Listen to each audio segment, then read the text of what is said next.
في فواتير المياه والكهرباء ينغص عليكم حياتكم؟ هل هو مشكلة؟ هل هي أعباء معيشية جديدة تضاف إليكم؟ هنتجول معاكم بين المحافظات وهنبدأ بالإسكندرية.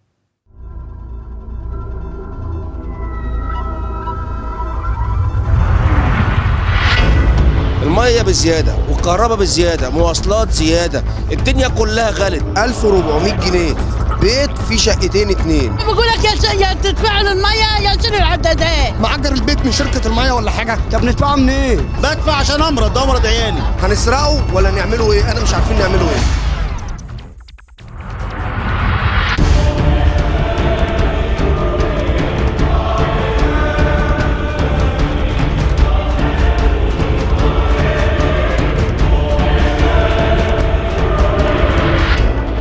كنا بندفعوا 50 جنيه 30 جنيه 40 جنيه، احنا عندنا حنفيتين جاي لنا 470 جنيه ليه؟ لو بنشرب ميه معدنيه وبنستحمى بميه معدنيه مش هندفع الفلوس دي، اما ندفع 1000 جنيه في شقتين وهي بردك حنفيتين عند الحاجه تحت وحنفيتين فوق وندفع 1000 جنيه، يبقى نشربوا ميه معدنيه وخلاص بقى، وبناقص من شركه الميه دي ونشيل العداد خالص. الميه زي علينا 700 جنيه واحنا هناكلوا لعيالنا منين؟ وهنجيبوا ده منين ندفعوا لدي؟ جاي لي 700 جنيه ميه، انا معاشي 500 جنيه، هدفع منين تاني 200 جنيه ولا اكل العيال اللي عندي؟ فاتوره الكهرباء جايه لي 200 جنيه.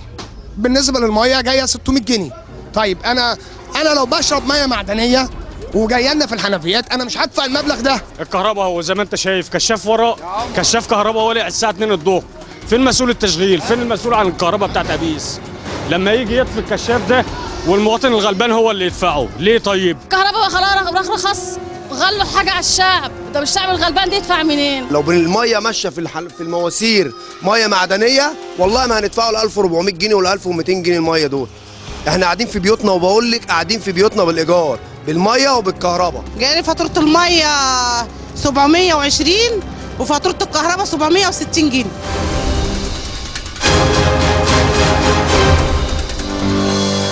بفلوس الزباله وبفلوس الميه وبفلوس الكهرباء قاعدين في بيوتنا بالايجار، وبالايجار يعني غالي خالص. يعني انا لو مأجر شقه ب 500 600 جنيه مش هدفع المبلغ ده. الميه اللي كانت ب 50 60 جنيه دلوقتي ب 400 500 جنيه، انا ادفعهم منين؟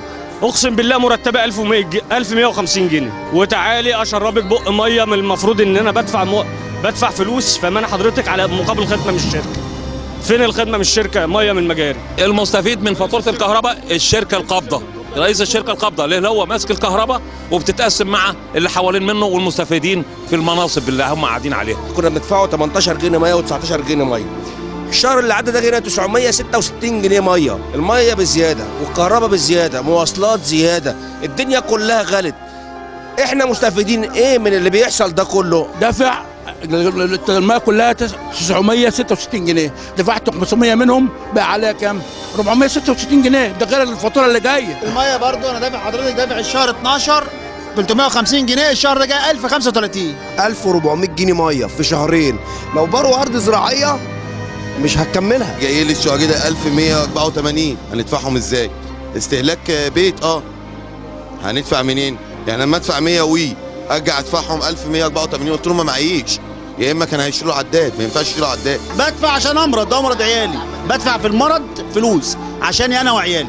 مش يا ريت حاجه نظيفه، يا ريت خدمه نظيفه مثلا وبندفع، ما كناش اتظلمنا. بدفع مقابل خدمه عاليه، انما بدفع مقابل ان انا بلاقي صدى وبلاقي كلور، نسبه كلور عاليه وعيالي بتتعب. ده الكهرباء بتحط لنا النظافه نفسها بتتحط بمبلغ، احنا بنتعب في النظافه. طيب احنا بندفع فلوس بناء على ايه لما احنا بندفع للنظافه ومش مستفيدين؟ انت بتفرحني بالنقط بتاعت التموين. ايه نقط التموين؟ يعني تديني الزيت ببلاش والسكر ببلاش وتاخد مني تغلي الكهرباء الكيلو ب 30 صاغ. ادفع كهرباء انا ادفع كهرباء 425 جنيه. انا كنت بدفع 35 40، ده شقه انا ومراتي وعيلين. ده جايالي الشهر دوت حوالي 235 جنيه.